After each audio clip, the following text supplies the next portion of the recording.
Hello, hello, and welcome to the Connecting Point. I am Dr. Marcy, your facilitator for this discussion today. This is the place where creators connect to inspire, share their ideas and stories, to transform the world through raw and unedited talk. And today, audience, I am here with someone I'm actually meeting, I would say, I'm directly meeting today, but indirectly Right. met some months ago. This is Mr. George Couros, and he is a world-renowned author, speaker, educator, innovator. I mean, I could go on and on. And I just want to thank you for having this discussion with me today, Mr. Couros. Yeah. Well, thanks. Thanks. I know you're on break and my schedule, so I'm glad we could figure this out because I was looking forward to it. So I remember you reaching out to me and I said I would love to be on the podcast, but that was a couple of months ago, and so I'm glad that we finally got this chance to sit down. So I'm really excited to be here and talk to you.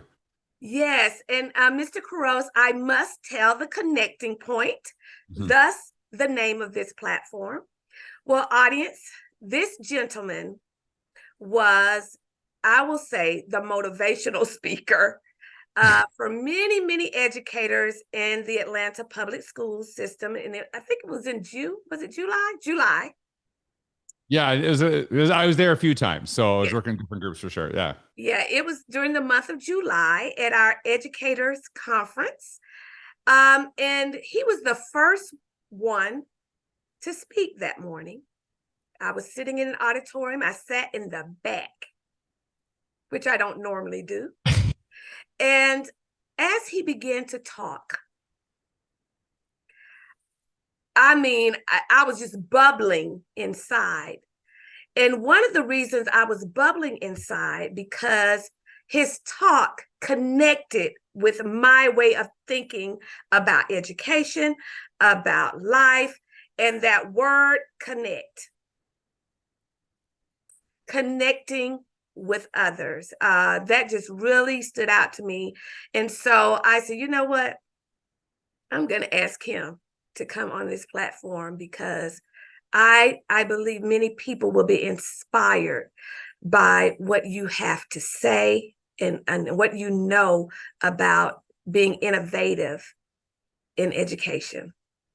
And so again, I thank you for being here. Now, if you would, I told a little bit about you, but you told us a lot more at that conference. So Right. I want you to tell the audience more about where you're from and where you are now.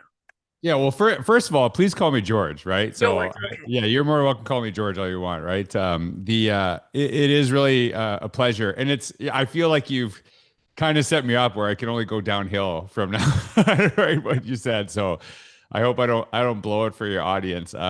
Yeah, I remember I actually when I was working with you all in Atlanta, just some of the nicest people and just incredible educators, and you can always and one of the things I really love is you when you work in those groups, when you work with new people, and then you can feel that the passion they have, not only for the kids, but I think most importantly, for really helping kids find their own pathway. And that to me was really, really beautiful. And as you mentioned, you probably know a lot about me from that day because I believe the same thing you do, that it's really important that we connect on a really human level. Mhm. And I do my best in those conversations to build rapport. So you know about me, my family, why I do what I do. Mhm. And I think that a lot of times we just kind of get into the information and people don't really understand why you're sharing it, why you're connecting it, and you don't see yourself in that story. And Mhm. so I think that's really why we made the connection that we did. I actually am from a small town in Canada. It's Humboldt, Saskatchewan. That's where I grew up, Mhm. and I moved all the way to Orlando, Florida, just in the last probably about a year and a half.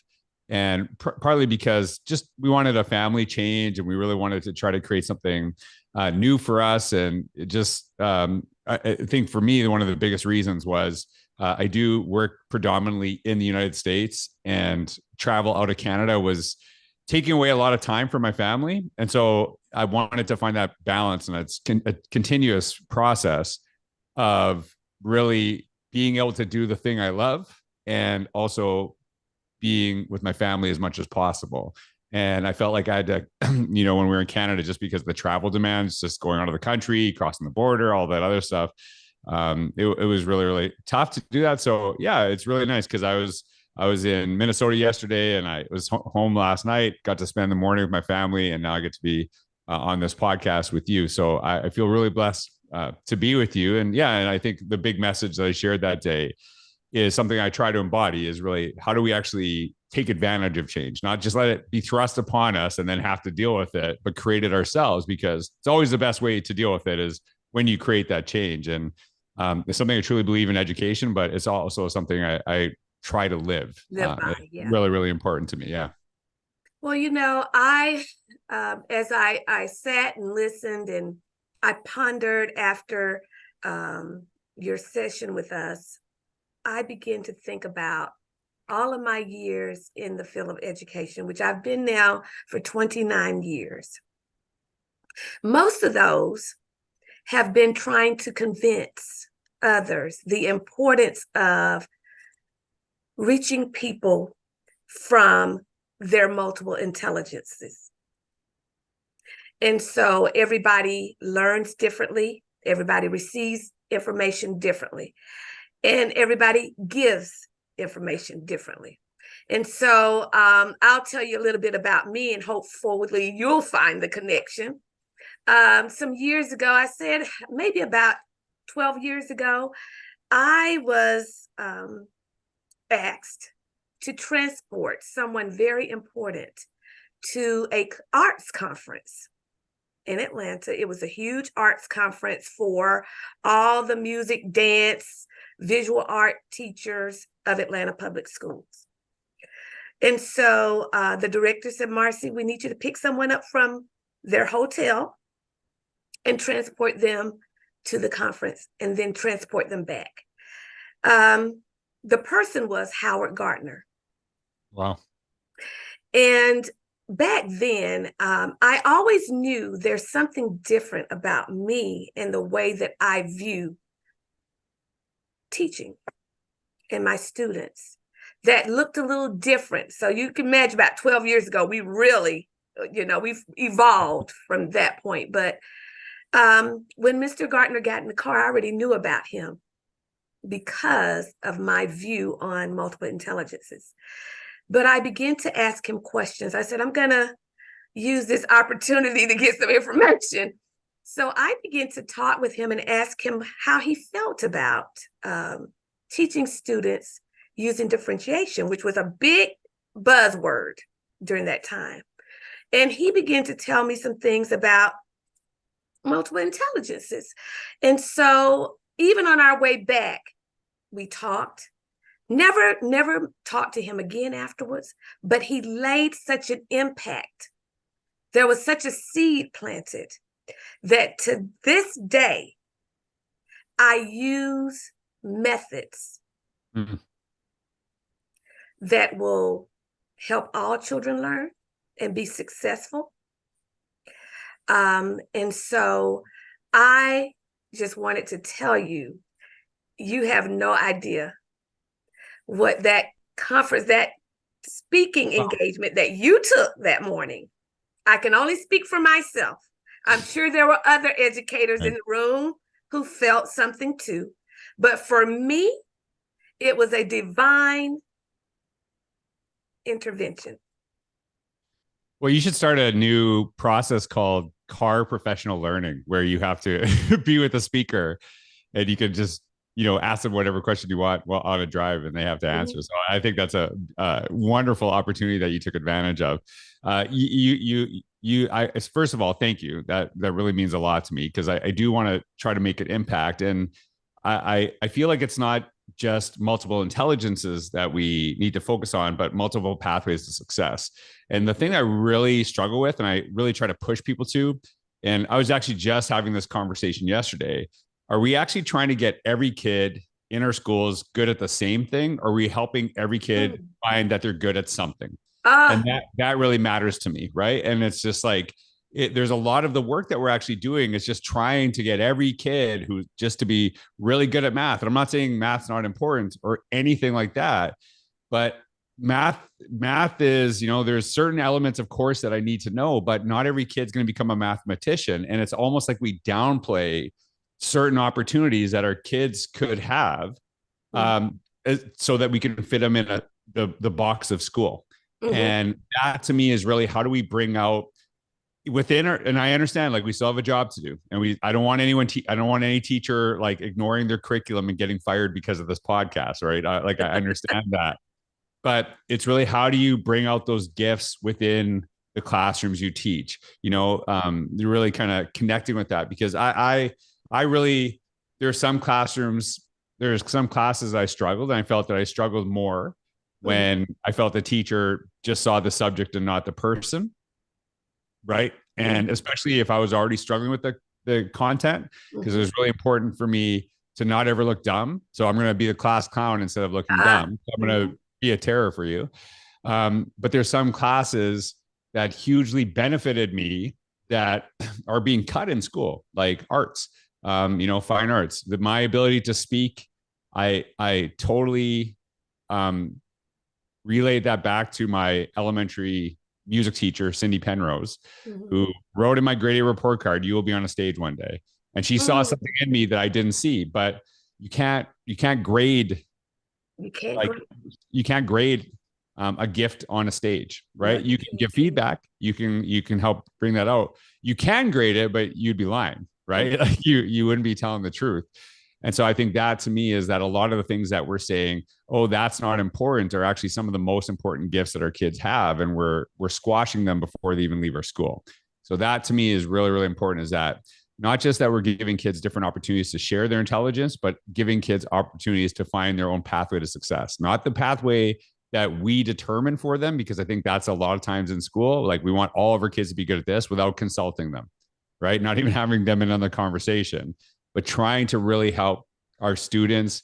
And I hope this is one of the reasons you connect with me. I also believe that for the adults. I think a lot of times in Yes, school, we're like, yes, hey, let's focus on the dreams of the kids, but you're all done. Your dreams are right. dead now, right? And I believe that, um, if you really want to bring out the gifts in our kids in our school, you have to bring out the The gifts of the teachers, people you that's serve. right. That's Absolutely. right. So that's really important to me. And I recently here, maybe about 3 years now, I have just decided, I'm just going to be creatively free, and I'm going to let my students be creatively free. Mhm. And that also means in the way that I construct uh my lessons, I mean, the way that I construct them, I'm free. And I remember an administrator came to my room about 2 years ago, and she said, "I just wanted to come in here and see what's the magic."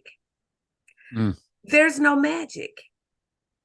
The only thing is, I make children feel welcome. I also give them a safe space to be who they are, and they leave my room understanding they're smart. It doesn't matter what area it's in. And yes, like you, I connect with my students on a personal level first. I think that's very important, and that's what you do. I can tell. You connect with them, and I tell my students, look, I'm not good in this area. I wasn't good in it when I was your age, and it's really not my best area now. But I know what I'm good in, Mhm. and so as a teacher, I know what I'm good in, and I focus on that area. But those areas where I know my children might need, and I'm not good in it, I'll go get someone who is to enhance the lesson. So I am really big on what you just said, making Mhm. sure that everybody, educators and administrators, let's talk about them too. Absolutely. You know, um, they have a lot on their shoulders, but I think a lot of the stress will be eliminated if we just understand where we're good at. Yeah, and it's funny that you So I don't know if you saw me that day, but before I spoke, No. but so before I spoke, I never go in the back. I never like hide in a green room or anything like that Mhm. because I'm really big. How am I going to try to meet as many people as possible, make them feel as welcome as possible before I start speaking, and really I try to make it as personal as possible because I think that's what great classroom teachers do as well, Mhm. in the classroom. And it's funny to me, and sometimes we have speakers who talk about relationships, how important they are, but they just appear from like a Mhm. green room and they come on the stage. But imagine a teacher doing that in a classroom, right? Like all of Mhm. a sudden the Mhm. kids are all there and they don't know. And then all of a sudden a teacher just comes Just behind show up. from the Yeah. third. Yeah, of course, that's a terrible practice. And so that for me is really important, is because you are really the biggest thing for me is I want exactly, what you kind of alluded to and you said is I want you not to focus on me, but to see the gift you have yourself and really kind of shine the light back onto you and really kind of hold a mirror up to that room. And Mhm. you can't do that if you don't know the people, if you don't know Right. the people that you serve, right? And so as an administrator, as you said, I did as much as I could, getting into classrooms, going out at recess, doing that stuff. And it is there is an investment of time that you have to do that. But my belief, and I talk about this often, is that spending that time with people, it takes some time, but it's going to save you so much time later Ah, because kids trust you. You have a rapport. Hour-long conversations turn into 2-minute conversations because you can just say, dude, come on, you know better, right? And they know right away because you have that. And the thing I always say to administrators, the worst thing you can say to a kid when they do something wrong and they're sent to your office is, what is your name again? Like that's the worst way to start a conversation. And really building those relationships, building that rapport. And I think it starts at all levels. And I was in Phoenix just this past week. It was actually like just outside of Phoenix, Tempe. And the superintendent there, uh, wonderful, wonderful gentleman. And I was so impressed that they created this really great opportunity for their teachers. And he was there. He was there in the room, learning alongside his teachers. He didn't introduce me. He was just sitting. You would have never, if you walked in there, you would have never known who the superintendent was because he was just in the middle of the group. mhm. And I acknowledged it. And I think sometimes this is, and I agree with you about administrators sometimes get slack. They get really hit hard. And so I said, I will admit this is wonderful that your superintendent's here because a lot of times they create these days and then they want nothing to do with them and they're not in the room and he's learning alongside of you. And that tells me a lot about his personality. And so I said, I'm not sucking up to him. I'm just saying Right. that is a really powerful thing because it says this is important to be here. And so I think when we see our bosses are the people above us in any organization, a lot of times we think that compliments and praise can only go in one direction, but it can go in every direction. And I Right. think, when we see something really, really good, it doesn't matter who it is. Doesn't matter who serves who, you Mhm. acknowledge it. That to me, because if you acknowledge it, it's more likely to continue. But if you don't, then people get worn out. People feel like, why am I even doing this? Nobody seems to care. It's not making an impact because a lot of times we don't hear that praise. Absolutely, especially those in leadership. Oftentimes they don't hear it. And so, but I want to there you've written several books. I Have have. one here, I have. Yeah. but the one I want that really hit home with me because it connected some points was Mhm. this one. Oh, okay. Yeah. Innovate. Okay. And it is Innovate Inside the Box, which you collaborated with someone Mm-hmm. Mm-hmm. in writing this. But I want to help the audience a little bit. So can we talk about what does the box look like? What are you meaning by the box? I know, but let's see. Yeah. Can you tell the Let's see if audience I know. Let's see if I know. tell the audience a little bit about Right. what this box looks like? Yeah, and I think I actually think the when we say innovate inside the box, you have to understand that every box looks different in every school district, in every classroom, right? And I think it's really identifying this. And there's certain constraints that pretty much every school district, at least in North America, has. Mhm. And it's the constraint is typically money, right? Mhm. Like there's no school district that's like, wow, we pay our teachers so well, right? Some pay better than others, but never enough for the work that they actually do. And so you see in some places they make sure other ways teachers really feel valued, even when they have that constraint of what they're doing. So I think part of it is actually identifying what is the constraint that we work in? What are some of the constraints that we work in? And so, like, I, when you're talking about your own class, and so I actually can say to you, I know that you are bringing magic out in your kids and you are seeing their gifts, but you're not ignoring the curriculum or things that you have to teach. You're understanding that, but really, I think a lot of times we focus first on our curriculum and then our kids. But I feel if you focus on the students in front of you and then the curriculum, that's where that power. But you still have to teach the curriculum. And as sometimes as maybe unfortunate as that seems, and as much of a struggle, there's magic that can happen in those spaces and kind of working within constraints. Because I think a lot of times people say you need to think outside the box. And I understand that logic, but you still work in a box. You still have constraints that you have to work within.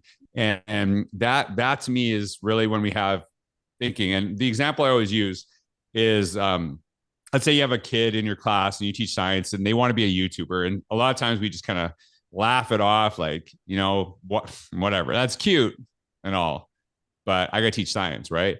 So the concept I've always used is, so you have this kid who wants to be a YouTuber, you got to teach the science curriculum. Could you not actually have the student explain the objective that you're teaching in a video and actually walk you through it, make like a podcast, go kind of through that process?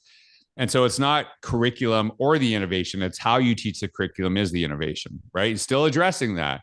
And I think that's part of it too. And, can you do that every single day, all the time? Absolutely not. Like I don't want to be unrealistic, but I also feel the more you do it, the more the stuff we just got to do and kind of get through becomes easier because you can feel your purpose and passion in that class. There's a lot of things in my life, your life, that are just compliance things that you have to do because you have to do them. But both of us live our life, being very purposeful and passionate about the stuff we do, that the compliance stuff isn't as bad. But if it's just compliance stuff, then you check out really quick. And I feel that's what a lot of teachers feel is that. And that's why I said earlier, we want to bring out the gifts in our staff as well. And if they feel all they are doing is like, hey, we want you to be really innovative in the way you teach, but you have to do it exactly this way, it doesn't really make sense, right? You have to give some of that autonomy and connections and, allow people to bring their gifts to the classroom. And, there's a lot of things that we do because we say like, we really want personalized learning, but then we standardize how we assess. We make everyone do the same. Goodness. And that to me is like, you got to give. Yeah, it doesn't add up. If relationships matter, then trust me that I understand this kid and they might have test anxiety. So you're saying like every kid's getting this test, but I'm looking at this kid that I know has test anxiety. And so they're not bad at science. They're bad at writing about their understanding of science. Can I have different ways that I can assess them and bring out their gifts, but also still do the job that I have to do? Well,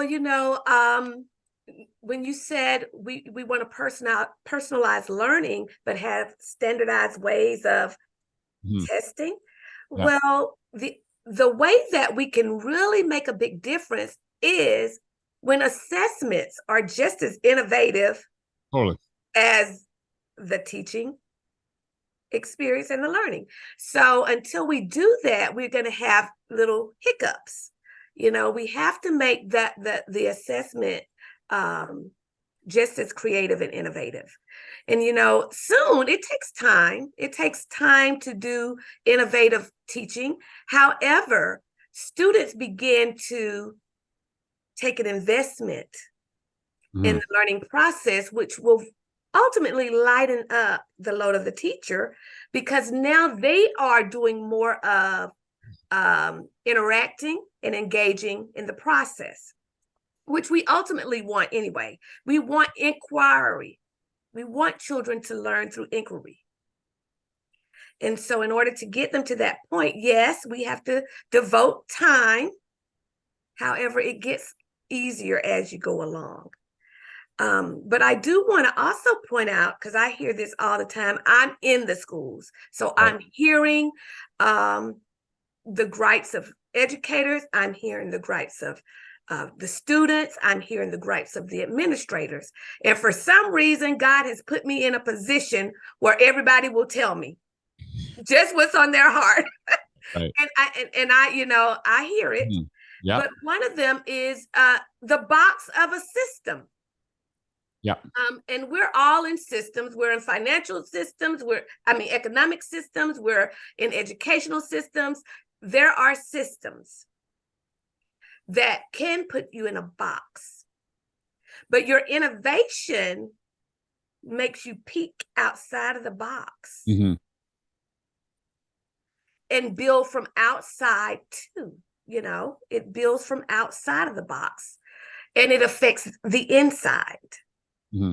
So I want you to talk a little bit about how can we get out of the box, because you can say to administrators what you think, you can say to the teachers what you think, but there has to be some kind of systematic approach for them to understand it, because people are thinking systematically.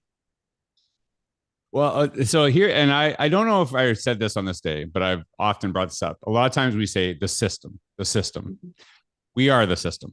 Mm-hmm. The reality of it is people make up the system, because the system is kind of like the Wizard of Oz. We pretend it's someone behind a curtain controlling everything, and we have no say in it. We have no part in it. But a lot of times what we do is we just kind of blame that, so we can say we can't do anything because the system, whatever that is, but people make up the system. Right? So people can change it. And that's something I believe. So it was interesting as you're talking about the assessment practice. Dr. Katie Novak and I, we actually teach a graduate course with UPenn. And I do the first part and she does the second part. And in the first part, I actually have all of my students who are superintendents, teachers, and every other job in education you can imagine, make their own portfolio. And part of it is that they create a portfolio so they have the ability to share their learning as they go through the course, but they actually walk away with a robust portfolio, because many of them are actually taking the course because they're going to apply for jobs, they're going to do something, and it's hoping that I'm providing an opportunity for them to do something different that will be past their career.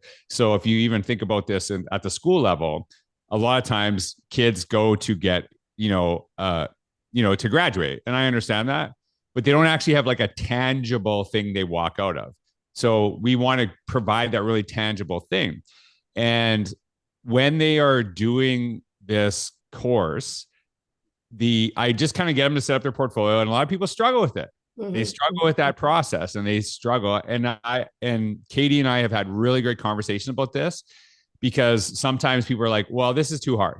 And it's like, well, you know what? We can't remove every barrier ever. You got to struggle with some stuff, and it's not the worst thing to do.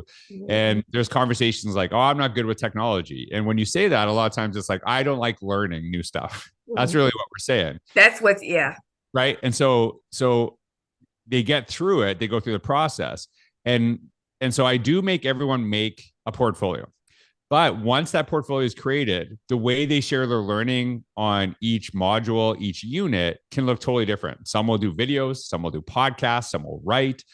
And I challenge them not to do the same thing every single time, to try different things. And one of the things I say to them, there's no word limits. There's no word minimums that you don't have to do 2,500 words for an assignment. You don't need to do a 5-minute video.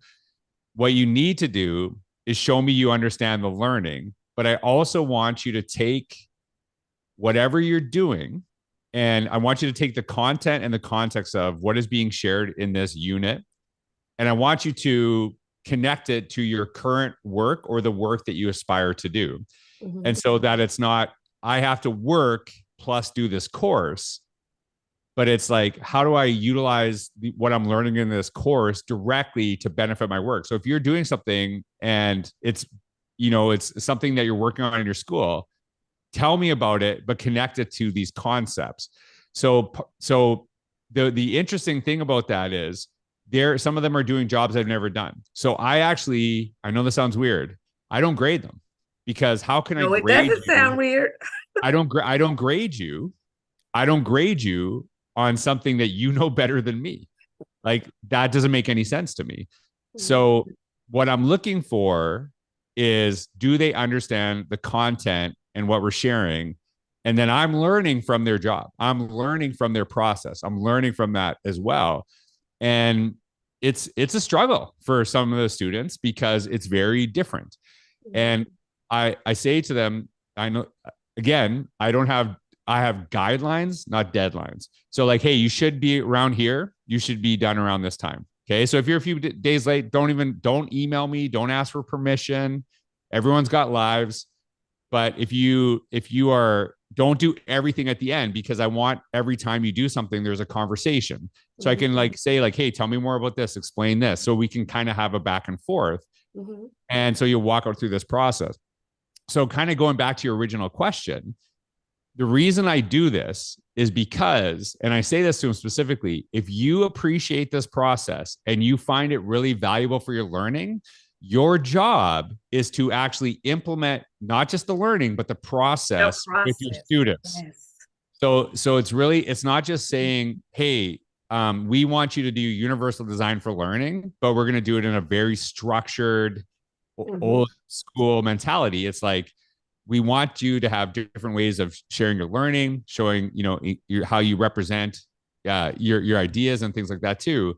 But as you go through the process, we are trying to develop you as really great learners. See that process and identify it and say, how can I actually do this? So part of it too is I'm a big believer, and maybe I'm not waiting for the government to change education.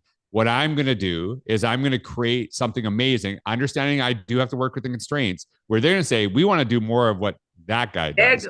And then they change it based on me, because it's all like it's like the conversation. Well, we need to give grades because colleges need them to get students, and colleges will say, well, we actually use grades because that's what schools are. So it's just like everyone's just blaming each other and not changing. So I'm like, I'm not waiting for you. I'm going to change it right now. And then you're going to love what I'm doing. And then you're going to change your practice. There's another connecting point. Yeah, absolutely. That's me, period. Yep. That, and even how I grade my students. I said this some years ago. I said, they all get A's in here. Why? Because I teach above the expectation. I teach above the standards. They don't have a standard to match what I'm doing. I know that. Well, it's funny because I actually say to the students, I said, you're all going to get an A because I'm going to get you until you get an A. Like, I'm just going to keep going. Like, if we need more conversation, I'm getting you to an A. That's the process. So you're all going to get an A when you walk out of this class, because I'm not going to let you get anything less. So it might take some different conversations in different areas, and that's okay. But that's part of it too, right? I'm not weighting stuff and saying like, hey, you didn't know anything when you came in here, and now you know everything, so you get a 50. Like, that doesn't make any sense. If you know everything when you walk out, you get an A, and that's the purpose. But that is like that has always been my mentality. Is I'm not waiting for someone else to do this for me. I'm going to forge ahead, and then you're going to come to me for the example. So what I'm hearing you say, I have to regurgitate it. Absolutely. The process is the most important thing.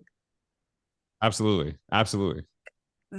Did you hear me, audience? Did you hear, George? The process. Because once a person, I'm just going to say person, not just student. Once a person figures out the process, they will be successful. There's a process that I use in my classroom. I actually got it from, I think it was a website, a school in Richmond, Virginia, where they used a creative cycle, but it was based on IB, the IB program. And the process was, I told the children, I said, it works with whatever you're creating. It doesn't matter if you're cooking a meal.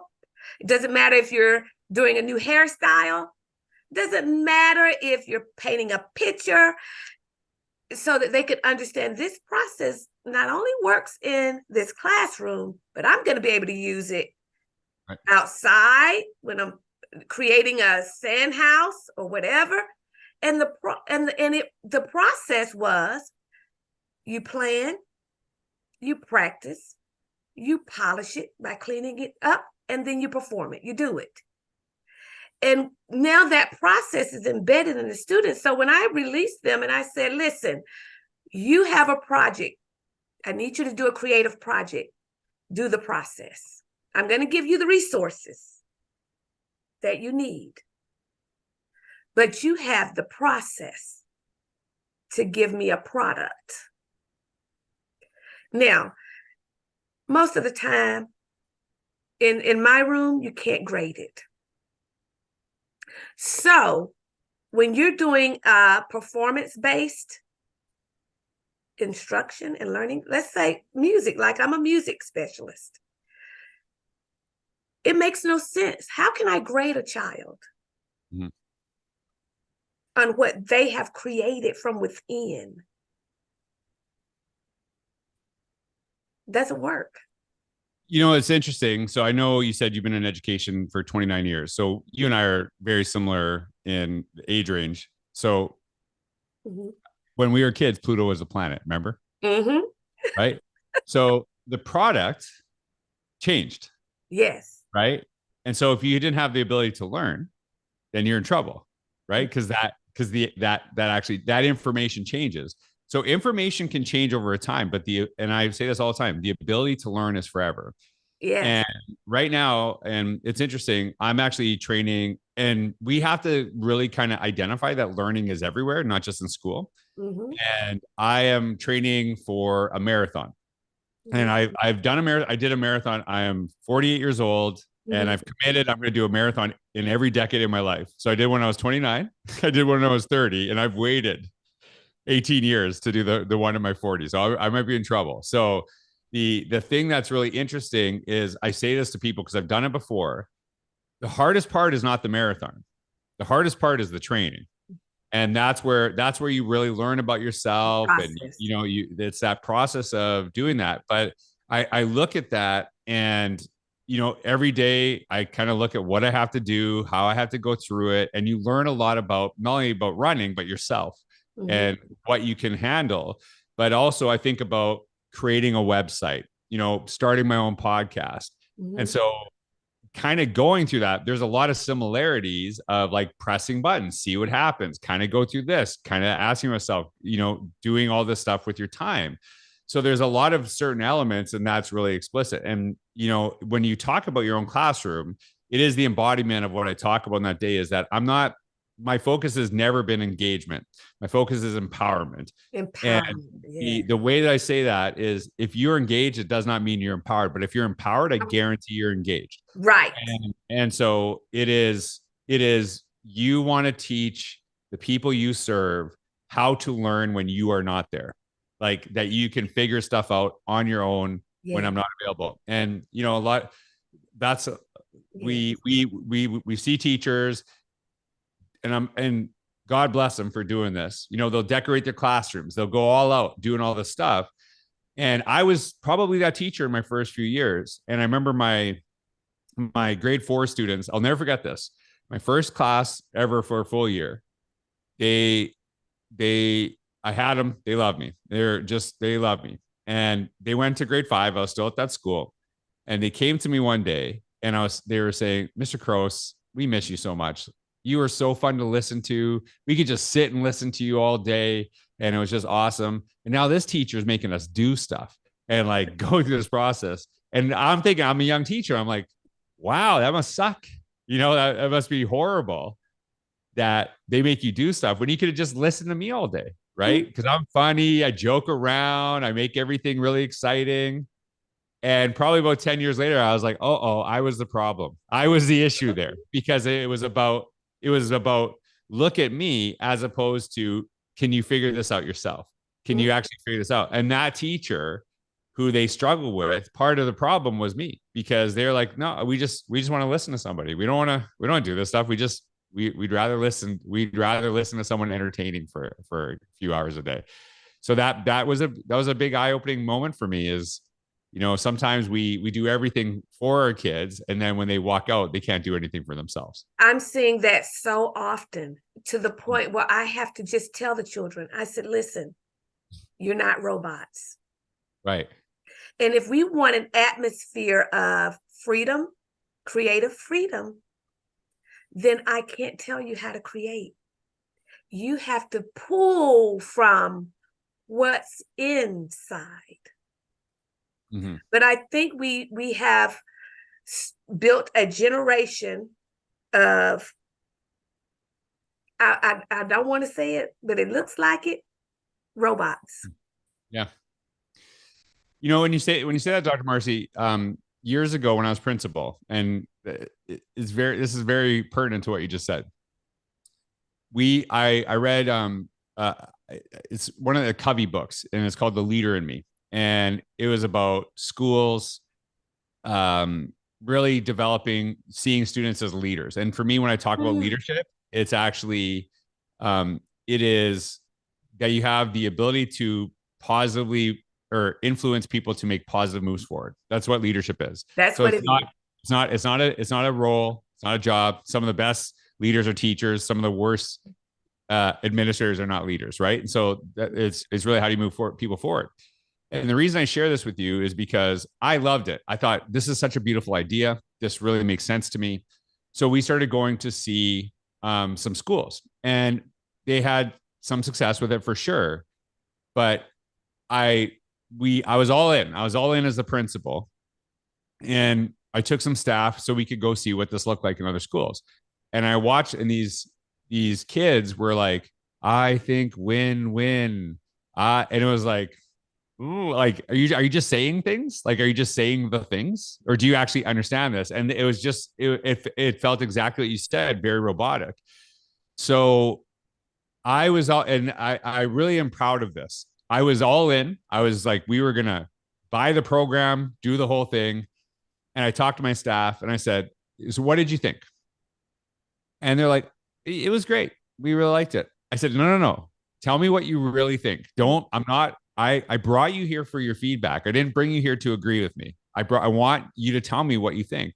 And they're like, they saw the same thing I did, that it just kind of felt like it was great in theory and great practice, but it was too regimented and it almost took personality away from the students.